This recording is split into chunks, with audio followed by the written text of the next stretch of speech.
Hey everyone, this is Vinay. Welcome to Ratha wealth.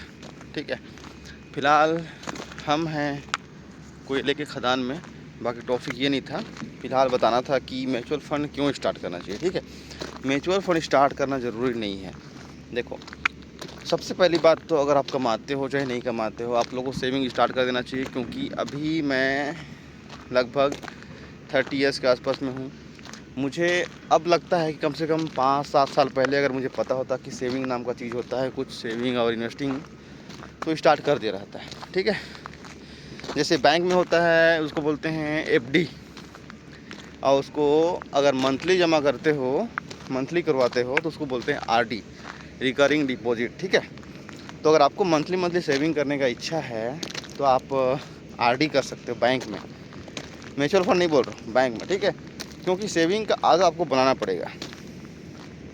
RD और mutual fund में सिर्फ इतना ही अंतर है कि आप लोग अगर बैंक में आरडी कराते हो तो उसमें साल चूज़ करना पड़ता है कि मुझे 5 साल के लिए आरडी करना है या 10 साल के लिए करना है। ठीक है, आप 100 रुपये की आरडी चालू करवा सकते हो, 500 की करवा सकते हो, 1000 की करवा सकते हो, 10,000 की करा सकते हो। सेम जैसे कि म्यूचुअल फंड में एसआईपी होता है। ठीक है, बाकी कंडीशन ये है कि बैंक में आपको 6 से 7% ही मिलेगा। म्यूचुअल फंड में आपको लॉन्ग टर्म में आपको 12 से 18 भी मिल सकता है। ठीक है, हम कोयले के खदान में, मतलब कि ये है कि आप लोगों को सेविंग का आदत बनाने के लिए लगभग आप लोग को स्टार्ट करना चाहिए 100 रुपये से। जैसे 100 रुपये का आप बैंक में जाओगे तो आपको लगभग फॉर्म भरना पड़ेगा। फॉर्म तो हर जगह भरना पड़ेगा। आप म्यूचुअल फंड में स्टार्ट करते हो तो भी। और बहुत लोगों को क्या डाउट रहता है कि मैं कौन सा एप्लीकेशन सेफ़ है म्यूचुअल फंड के लिए। ठीक है, जैसे बैंक को हम लोग हर बैंक को सेफ मानते हैं, वैसा ही म्यूचुअल फंड भी, हर म्यूचुअल फंड सेफ़ है।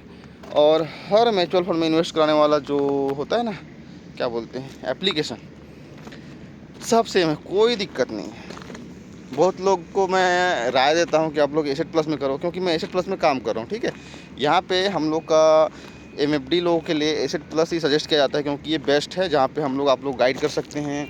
आप जो इन्वेस्ट करते हो, फॉर्म फिलअप करने में गलती करते हो, सबको देखने के लिए हमारे पास अलग से एक एप्लीकेशन मिलता है। ठीक है, जिसमें हम लोग उसको ट्रैक करते हैं।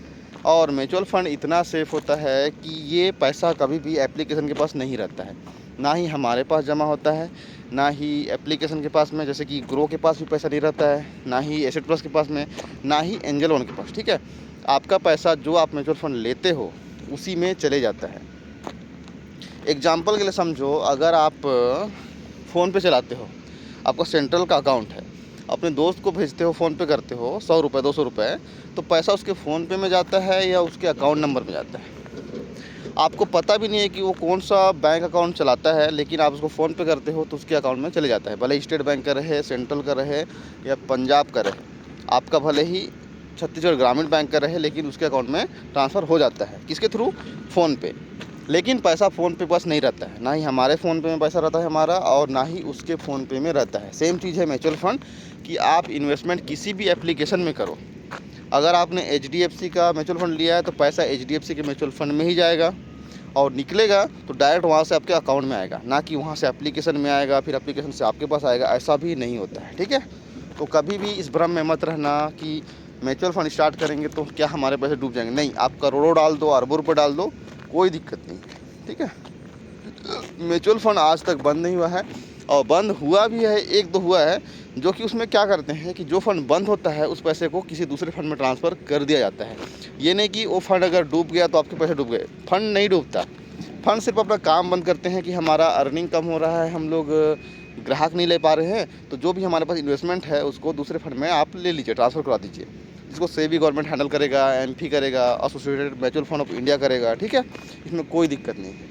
और जो हम लोग एसआईपी स्टार्ट करते हैं, सारा का सारा पैसा डायरेक्ट म्यूचुअल फंड में ही जाता है। ठीक है, इसको ध्यान रखना, किसी भी एप्लीकेशन में नहीं जाता है। एप्लीकेशन सिर्फ एक माध्यम है, जैसे फ़ोन पे होता है वैसे ही आप अपने अकाउंट्स को लिंक करते हो एसेट प्लस में, चाहे ग्रो में, चाहे एंजल में, उसके बाद में वहाँ से आप पैसा को ट्रांसफ़र करते हो। समझो, आप अपने अकाउंट को लिंक करते हो एसेट प्लस के साथ में, फिर यहाँ से आप जब कोई म्यूचुअल फंड खरीदते हो तो पैसा सीधा ट्रांसफ़र होता है म्यूचुअल फंड में, और जब निकालते हो तो डायरेक्ट वहाँ से यहाँ, मतलब हमारे अकाउंट से जाता है म्यूचुअल फंड के अकाउंट में, और जब निकालते हो तो म्यूचुअल फंड के अकाउंट से आता है हमारे अकाउंट में। बीच में एसेट प्लस सिर्फ लेन देन का काम करता है, जिसमें छोटा सा कमीशन मिलता है, जो कमीशन एसेट प्लस को जाता है, उसके डिस्ट्रीब्यूटर को जाता है, ठीक है, बस इतना ही है। अब फिलहाल स्टार्ट करने की बात बोलूँगा तो आप लोग स्टार्ट करो कम से कम 100 रुपीज़ से करो, ठीक है। एफडी का भी ऑप्शन होता है, अगर आप हर महीने 100 रुपये भी नहीं कर सकते, इतने गरीब हो, चाहे भरोसा नहीं है, तो आप सिर्फ 100 रुपये एक बार जमा कर सकते हो, जिसको लमसम बोलते हैं, वन टाइम बोलते हैं। आप अकाउंट बनाओ एसेट प्लस में, मैं आपको गाइड करता हूँ, लाइफ टाइम गाइड करने का वादा करता हूँ, ठीक है।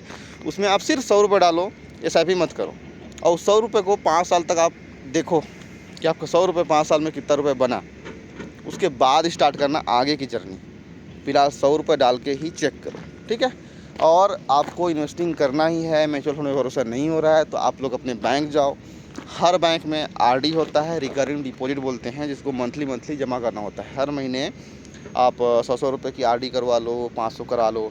अगर आपको एप्लीकेशन चलाना आता है तो आपको HDFC की एप्लीकेशन, एक्सिस की एप्लीकेशन, सब में RD का ऑप्शन देता है। एप्लीकेशन खोलो, बैलेंस चेक करते हो, नीचे में FD RD का ऑप्शन आता है, वहाँ जाके आप FD RD कर सकते हो ऑनलाइन, जो कि बैंक में होगा ना, म्यूचुअल फंड में नहीं, ठीक है। म्यूचुअल फंड का भी ऑप्शन होता है वहाँ पे, लेकिन आप RD करवा लो सबसे पहले। वहाँ पे ऊपर नीचे नहीं होता है, वो पैसा सिर्फ म्यूचुअल फंड में जमा नहीं होगा, वो सिर्फ बैंक में रहेगा, जो कि आप लोग को 6 से 7% देने का वादा करते हैं, और उतना मिल जाता है, ठीक है। म्यूचुअल फंड का भी वादा नहीं करता है।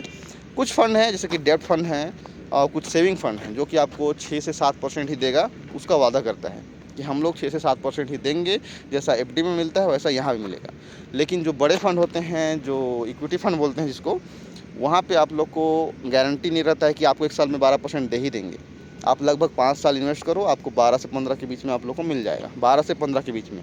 वो भी फिक्स नहीं रहता है कि आपको 12 मिलेगा कि 13 कि 14, 15, वो मार्केट के ऊपर रहता है, ठीक है। मतलब पैसा मार्केट में नहीं डूबता है, बस ये ऊपर नीचे का गेम रहता है कि आपको 12% मिल सकता है, आपको 17 मिल सकता है।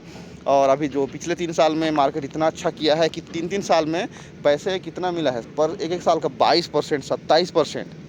कभी सोचो इतना परसेंट मतलब कोई बैंक दे सकता है, म्यूचुअल फंड में आता है, ठीक है। कभी कभी जैसे कोरोना टाइम में, अगर आपने, कोरोना बीमारी जब आया था तो मार्केट डाउन था, तब अगर आप म्यूचुअल फंड में इन्वेस्ट किए होते तो लगभग 1 से 2 साल में पैसे डबल हो रहे थे उस समय। कोई वो पैसा डबल वाला गेम नहीं है, ये एक बस मार्केट होता है जहाँ पे इसको समझना होता है कि कब हम लोग को लगाना चाहिए, कब नहीं लगाना चाहिए। हम लोग को डिस्ट्रीब्यूटर लोग को ट्रेनिंग दिया जाता है, एग्ज़ाम दिलाते हैं उसको पास करने के लिए, उसमें बहुत सारे क्वेश्चन होते हैं जिसकी तैयारी करते हैं, तो हम लोग को सब नॉलेज हो चुका रहता है कि कौन सा फ़ंड अच्छा है और कौन सा फ़ंड कैसा परफॉर्म करता है और कब आपको पैसा लगाना चाहिए, ठीक है। इसीलिए किसी भी डिस्ट्रीब्यूटर के थ्रू करो, ताकि आप उससे आमने सामने बात कर सको, कॉल में बात कर सको अच्छे से। आप कस्टमर केयर में लगाओगे तो क्या ही बताएगा, ठीक है। जैसे एंजल वन में आप कर रहे हो, कस्टमर केयर को लगाते हो, हेलो एंजल वन सर, बता दीजिए मैं कौन सा फ़ंड लूँ, बोलेगा सर ये हम नहीं करवाते, खुद से कर लीजिए। ग्रो में भी बोलेगा सेम। लेकिन हमारे पास करते हो तो हम लोग एसेट प्लस के साथ काम कर रहे हैं, ठीक है। हम लोग गाइड करेंगे पूरा, आपका पैसा कहाँ जा रहा है, कितना माइनस हो रहा है, क्यों माइनस हो रहा है, हर चीज़ पूछ सकते हो, ठीक है। इसीलिए बोलता हूँ कि मेरे साथ काम करो, लाइफ टाइम सपोर्ट रहेगा, क्योंकि ये जो एसेट प्लस है सेम जैसा ग्रो है, एंजल वन है, सेम है। पैसा म्यूचुअल फंड में ही जाता है हर किसी का, ठीक है। तो ऐसा मत सोचना कि छोटा एप्लीकेशन है तो भाग जाएगा, बड़ा एप्लीकेशन है तो टिके रहेगा, ऐसा कुछ नहीं रहता है। कोई सा भी एप्लीकेशन कभी भी बंद हो सकता है, उससे कोई फ़र्क नहीं पड़ता है। आप दूसरा एप्लीकेशन इंस्टॉल करो, उसमें एक्सटर्नल क्या बोलते हैं, पोर्टफोलियो को उसमें लाने का ऑप्शन होता है, उसको टच करोगे तो ऑटोमेटिक वो दूसरे एप्लीकेशन में ट्रांसफ़र ऑटोमेटिक हो जाता है, ठीक है। वहाँ से आप निकाल सकते हैं, कोई दिक्कत नहीं। चलो, समझ में नहीं आया होगा, कुछ डाउट होगा तो, क्वेश्चन होगा तो कमेंट करना, ठीक है। और सब्सक्राइब और लाइक ज़रूर कर देना। चलो, थैंक यू सो मच।